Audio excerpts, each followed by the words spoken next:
I want to thank Study IQ. I would like to thank Study IQ team. Big round of applause to the team, management and staff of Study IQ. नमस्कार दोस्तों दिल्ली और NCR region में बारिश को पहली बार artificial तरीके से कराया जाएगा। जी हां, आपने सही सुना। यहां पर हम बात कर रहे हैं आर्टिफिशियल रेन की, जिसको हिंदी में कृत्रिम बारिश भी कहा जाता है। देखिए, पहली बार होने जा रहा है। ऑल्दो इस चीज को महाराष्ट्र में पहले इंप्लीमेंट किया गया था, लेकिन दिल्ली में करने में बहुत सारी मुश्किलें आ सकती हैं। यहां पर आप देख पाएंगे जो खबर आई है, IIT Kanpur ready to tackle Delhi NCR air pollution with artificial rain. तो ऐसा नहीं है कि अगर हमें आर्टिफिशियल रेन कराना है तो कभी भी इसको कराया जा सकता है। एक पर्टिकुलर कंडीशंस होना चाहिए, और इसी की वजह से कहीं ना कहीं आप देखोगे तो बोला जा रहा है कि 20 और 21 नवंबर को ये मोस्ट प्रोबेबली जो आर्टिफिशियल रेन है उसको कराने की कोशिश की जाएगी। तो इसको हम डिटेल से बताएंगे, और आईआईटी कानपुर के द्वारा अपने स्टडी में क्या पाया गया है, जो क्लाउड सीडिंग है वो क्या होता है, कौन से 2 प्रकार के होते हैं, आपको बहुत सारी नॉलेज मिलेगी। चलिए आगे बढ़ते हैं, लेकिन उससे पहले ध्यान रखिएगा, आप में से जो भी लोग यूपीएससी की तैयारी कर रहे हैं और एक ऐसा बैच चाहते हैं जिसके अंदर प्रीलिम्स, मेंस, इंटरव्यू सब कुछ आपको कराया जाए, तो आज से ही हमारा जो हिंदी वाला बैच है वो स्टार्ट हो रहा है शाम 6 बजे से। जो इंग्लिश वाला बैच है दोस्तों वो 15 नवंबर से स्टार्ट हो रहा है। ये कोई भी बैच आपको दिवाली सेल के दौरान सबसे कम दाम पर मिलेगा। तो आपको हमारे वेबसाइट ऐप पर जाना है या फिर कमेंट सेक्शन में लिंक है, और अल्टीमेटली वहां जाकर यूज करना है कोड अंकित लाइव। और आप कोई भी बैच लेते हो, यूपीएससी फाउंडेशन या फिर कोई ऑप्शनल बैच लेते हैं, तो सबसे कम दाम पर आप उसको ले पाएंगे। और इसके अलावा अगर आप एमसीक्यूज अटेम्प्ट करना चाहते हैं तो मेरे इंस्टा पेज पर जाइए, वहां पर स्टोरीज में जितने भी एमसीक्यूज हैं उसको आप अटेम्प्ट कर पाएंगे। चलिए शुरुआत करते हैं, और सबसे पहले ये देखते हैं कि एग्जैक्टली हुआ क्या है, खबर कहां से आई है। देखो, दिल्ली के जो एनवायरमेंट मिनिस्टर हैं गोपाल राय जी, उन्होंने इसके बारे में अनाउंसमेंट किया और कहा कि जो प्रिपरेशन है आर्टिफिशियल रेन प्रोजेक्ट का वो इस समय यहां पर करने की कोशिश की जा रही है। और ये जो पूरा प्रोजेक्ट है वो कहीं ना कहीं आईआईटी कानपुर के द्वारा सजेस्ट किया गया है। उन्होंने यहां पर बताया कि जो गवर्नमेंट है उसने आईआईटी कानपुर से प्रपोजल मांगा है, ताकि अल्टीमेटली दिल्ली सरकार इसको सुप्रीम कोर्ट के सामने प्रेजेंट कर सके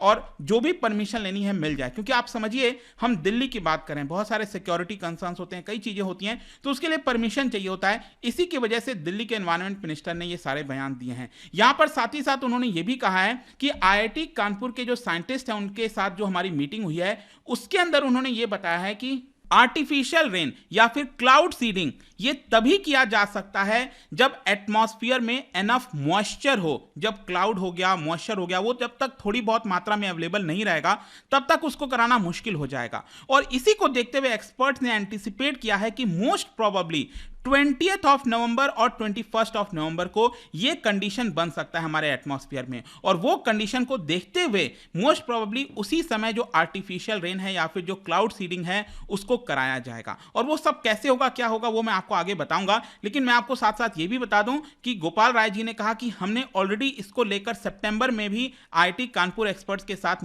मुलाकात की थी, और जो भी प्रेजेंटेशन है वो हमारे सामने दिया गया था आर्टिफिशियल रेन को लेकर। कुछ जो पायलट प्रोजेक्ट हैं उसको भी ऑलरेडी कराया जा चुका है। साथ ही साथ ये जो आर्टिफिशियल रेन का सजेशन है वो 24 मेंबर्स और जो रिसर्चर्स हैं उनके द्वारा यहां पर दिया गया था। अब क्वेश्चन ये है कि ये आर्टिफिशियल रेन कराने की जरूरत क्यों पड़ी। सिंपल सा चीज है, आप सबको पता है दिल्ली और एनसीआर में स्पेशली आप लोग जो लोग रहते हैं, जिस प्रकार का पोल्यूशन हो रखा है, और सिर्फ दिल्ली में नहीं, यहां पर आसपास हरियाणा, उत्तर प्रदेश, पूरा जो नॉर्थ इंडिया अगर आप देखोगे तो काफी ज्यादा टॉक्सिक एयर आपको देखने को मिलेंगे। और पिछले कुछ दिनों से तो ये एयर क्वालिटी इंडेक्स आपका वेरी सीवियर कैटेगरी में चल रहा था। ये आप देख सकते हैं, एयर क्वालिटी इंडेक्स आप सबको पता होगा कि गुड, सेटिस्फैक्ट्री, अलग अलग आपको लेवल देखने को मिलता है। लेकिन जब ये 450 के ऊपर चला जाता है तो ये वेरी सीवियर कैटेगरी में आ जाता है, बहुत डेंजरस हो सकता है हमारे हेल्थ के लिए। और इसी को रिजॉल्व करने के लिए Indian institute of technology Kanpur ने प्रपोज किया कि हमें आर्टिफिशियल रेन की तरफ जाना चाहिए, क्योंकि जब बारिश होगी तो जो पर्टिकुलेट मैटर है, जब हम PM 2.5 और इसकी बात करते हैं, तो वो ग्राउंड पर सेटल हो जाएंगे, जिसकी वजह से वो हमारे हेल्थ को इंपैक्ट नहीं करेगा। तो ये सबसे इंपॉर्टेंट है। वैसे ये प्रोजेक्ट अगर आप देखोगे तो 2018 से इसका डेवलपमेंट चल रहा है, और इसका जो ट्रायल है वो जुलाई के महीने में इसी साल कराया भी गया था। ऑलरेडी आर्टिफिशियल रेन महाराष्ट्र के अंदर कराया जा चुका है, ताकि फार्मर्स को इससे बेनिफिट दिया जा सके। इसके साथ साथ मैं आपको यह भी बता दूं, कई लोग सोच रहे होंगे कि इससे कितना रिलीफ मिल सकता है। मतलब जो एयर पोल्यूशन की जब हम बात करते हैं और जब हम रेन कराते हैं, आर्टिफिशियल रेन कराते हैं, तो कितने समय तक रिलीफ मिल सकता है। यहाँ पर जो मनिंदर अग्रवाल हैं, प्रोफेसर हैं और इस प्रोजेक्ट के पीछे हैं, पूरा फोर्स लगा रखे हैं, उनकी तरफ से ये बयान आया और उन्होंने एक्सप्लेन किया कि आर्टिफिशियल रेन एक टेम्पररी रिलीफ दे सकता है दिल्ली एनसीआर के अंदर रह रहे रेसिडेंट्स के लिए, लोगों के लिए, और मोस्ट प्रोबेबली एक हफ्ते तक यहाँ पर जो एयर क्वालिटी है वो इंप्रूव हो सकती है। तो ये टेम्पररी मेजर से आपको ये समझना है, ये कोई परमानेंट मेजर नहीं है, ये चीज हमें ध्यान में रखना चाहिए। अब क्वेश्चन ये है कि ये आर्टिफिशियल रेन या फिर जब हम क्लाउड सीडिंग इसको कहते हैं, इसका मतलब क्या होता है? देखो, क्लाउड सीडिंग का सिंपल अर्थ ये है, आर्टिफिशियल तरीके से हम जो रेनफॉल के चांसेस हैं उसको बढ़ा देते हैं। मतलब हम एटमॉस्फेयर में कुछ सर्टेन सब्सटेंसेस इंसर्ट करते हैं, डालते हैं, और जब वो डाला जाता है तो यहां पर बारिश होने की चांसेस ज्यादा हो जाती है। मतलब जो ऑलरेडी थोड़ा बहुत, मैंने आपको बताया ना, एक पर्टिकुलर कंडीशन होना चाहिए, थोड़ा बहुत क्लाउड वगैरह होना चाहिए। देखो, सिर्फ क्लाउड होने से ऐसा नहीं कि बारिश होगी ही होगी, हो सकता है क्लाउड आए, क्लाउड आके यहां से निकल सकता है, राइट। तो यहां पर क्लाउड के साथ साथ यहां पर कुछ सर्टेन सब्सटेंसेस डाले जाते हैं ताकि यहां पर बारिश कराई जा सके, और इससे कई सारे फायदे हो सकते हैं। जैसे कि मान लो जहां पर सूखा पड़ा है, अगर हम बारिश करा दें तो काफी फायदा हो जाएगा। इसके अलावा जो फॉरेस्ट फायर अगर लगा है तो वहां पर बारिश कराया जाए तो वो हट सकता है। यहां पर अगर हमें और ज्यादा रेनफॉल चाहिए तो वो कर सकते हैं। एयर क्वालिटी इंक्रीज करने के लिए किया जा सकता है। यहां पर क्लाउड सीडिंग के दौरान बेसिकली जो केमिकल्स का इस्तेमाल किया जाता है वो कौन कौन से हैं देख लीजिए। सिल्वर आयोडाइड हो गया, पोटेशियम आयोडाइड हो गया, ड्राई आइस हो गया, ये सारी चीजें एयरप्लेन या फिर हेलीकॉप्टर के माध्यम से यहां पर एटमॉस्फेयर में डाली जाती हैं। ये आप देख सकते हो, कुछ ये एक्चुअली रियल पिक्चर आपको देखने को मिल रहा है जब यहां पर इसको इंसर्ट किया जा रहा है बादल वगैरह में, और इस तरह से यहां पर आर्टिफिशियल रेन है उसको कराने की कोशिश की जाती है। बेसिकली क्या है कि ये जो केमिकल्स की मैंने बात की ना, सिल्वर आयोडाइड, पोटेशियम आयोडाइड, जब इसको इंसर्ट किया जाता है बादल वगैरह में तो यहां पर जो वाटर वेपर है वो केमिकल से अट्रैक्ट हो जाते हैं। जो भी हम केमिकल डाल रहे हैं उससे वाटर वेपर, क्योंकि आप समझिए अगर हमें क्लाउड फॉर्मेशन करना है और ज्यादा फॉर्म करना है, वाटर ड्रॉपलेट्स बड़े बड़े करने हैं, तो उसमें क्या चाहिए, हमें यहाँ पर एक मीडियम होना चाहिए ना। तो ये जो बेसिकली केमिकल्स हैं वो एक मीडियम काम करते हैं ताकि उसके इर्द गिर्द यहाँ पर जो वाटर वेपर है वो कंडेंस हो सके, जिससे यहाँ पर रेन क्लाउड जो है वो फॉर्म हो सके। एंड यूजुअली बोला जाता है कि हाफ एन आवर के प्रोसेस के अंदर अंदर ये बारिश कराई जा सकती है अगर सही कंडीशंस मिल जाए। तो ये हमें ध्यान रखना है। अब यहां पर मैं आपको और इसके बारे में थोड़ा बताता हूं। क्लाउड सीडिंग बेसिकली बोला जाता है कि दो अलग अलग प्रकार के टेक्निक्स होते हैं। मतलब कि क्लाउड सीडिंग टेक्निक्स को आप दो कैटेगरीज में बांट सकते हैं, ठीक है। अब कौन सा है पहला टेक्निक, कौन सा है? इसको कहा जाता है हाइग्रोस्कोपिक क्लाउड सीडिंग।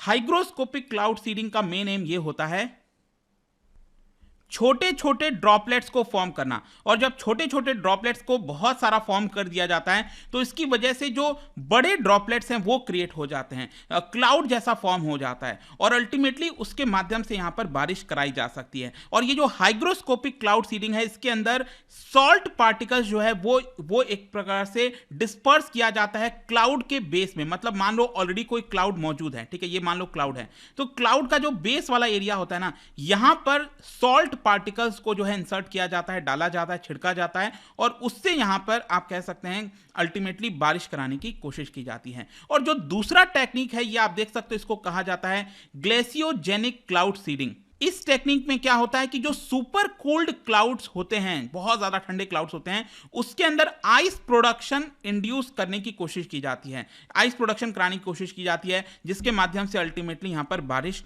किया जा सकता है। ग्लेशियोजेनिक क्लाउड सीडिंग के अंदर मैं आपको बता दूं, यहां पर जो आइस न्यूक्लियाई होता है उसको डिस्पर्स किया जाता है एटमॉस्फेयर में। आइस न्यूक्लियाई कौन से होते हैं? जैसे सिल्वर आयोडाइड पार्टिकल्स हो गए, ड्राई आइस हो गया, उसको छिड़का जाता है क्लाउड्स में, जिसकी वजह से यहां पर वो रिएक्शंस होता है और अल्टीमेटली आपको जो बारिश आर्टिफिशियल रेन है वो देखने को मिलती है। तो ये है क्लाउड सीडिंग के बारे में। अब इसका इंप्लीमेंटेशन देखो, दिल्ली में मैं आपको कह रहा था कई सारे कंडीशंस होते हैं। एक तो आपको बहुत सारे जो अप्रूवल्स हैं वो लेने पड़ते हैं, जैसे डीजीसी हो गया, ठीक है, वहां से अप्रूवल लिया जाएगा। फिर इसके अलावा मिनिस्ट्री ऑफ होम अफेयर्स, उनसे अप्रूवल लेना। फिर इसके साथ साथ आपको पता है कि प्राइम मिनिस्टर्स का ऑफिस और जितने भी पॉलिटिकल लीडर्स हैं वहां पर हैं, तो जो प्राइम मिनिस्टर्स की सिक्योरिटी है, स्पेशल प्रोटेक्शन ग्रुप एसपीजी, उनसे भी यहां पर परमिशन लेनी होती है, और ताकि यहां पर जो एयरक्राफ्ट है उसको दिल्ली में यहाँ पर फ्लाई किया जा सके, ठीक है।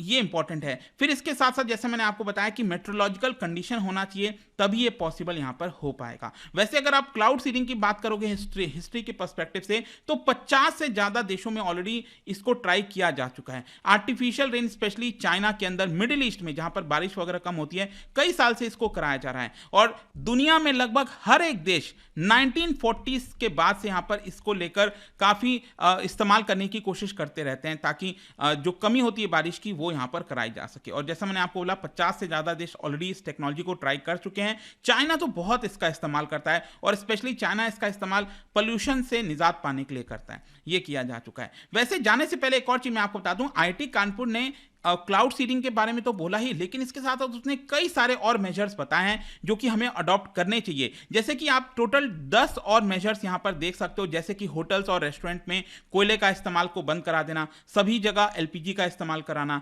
जो म्युनिसिपल सॉलिड वेस्ट होता है उसको बर्न नहीं करने देना चाहिए। कंस्ट्रक्शन और जो डिमोलिशन साइट्स होते हैं, बहुत ज़्यादा धूल धक्कड़ उड़ती है, उसको पूरी तरह से कवर करना चाहिए। इसके साथ साथ यहाँ पर और भी कई चीज़ें हैं। BS6 व्हीकल्स का इंप्लीमेंटेशन करना पूरी तरह से, नाइट्रस ऑक्साइड हो गया, ये सारी जो चीज़ें हैं जो पावर प्लांट से निकलती हैं, वहाँ पर एब्जॉर्ब करने वाली वो सारी जो टेक्नोलॉजी है उसको लगाना चाहिए। पेट्रोल पंप वगैरह में भी यहाँ पर ध्यान रखना चाहिए, क्योंकि क्या होता है ना, जब आप पेट्रोल वगैरह डलवा रहे होते हो गाड़ी में, तो यहाँ पर जो एक्टिव केमिकल्स है वो आपका जो है आपका थोड़ा सा उड़ जाता है, आसपास एनवायरनमेंट में रहता है, ठीक है। तो वो सारी चीज़ें नहीं होनी चाहिए। फिर इसके साथ साथ यहाँ पर जो बायोमास की बर्निंग है उसको लिमिट करना चाहिए, जो फ्लाई ऐश है उसको टैकल करने की कोशिश करनी चाहिए। अल्टीमेटली कंक्लूजन यहाँ पर यह है, देखिए यहाँ पर जो 20 और 21 नवंबर की हम बात कर रहे हैं आर्टिफिशियल रेन होगा, उसको लेकर यहाँ पर जो मेंबर्स हैं जो इसको पूरा इंप्लीमेंट कर रहे हैं, आईआईटी कानपुर के जो साइंटिस्ट हैं, उनका कहना है कि यहाँ पर जितनी भी इक्विपमेंट्स की आवश्यकता है, हमें एयरक्राफ्ट हो गया,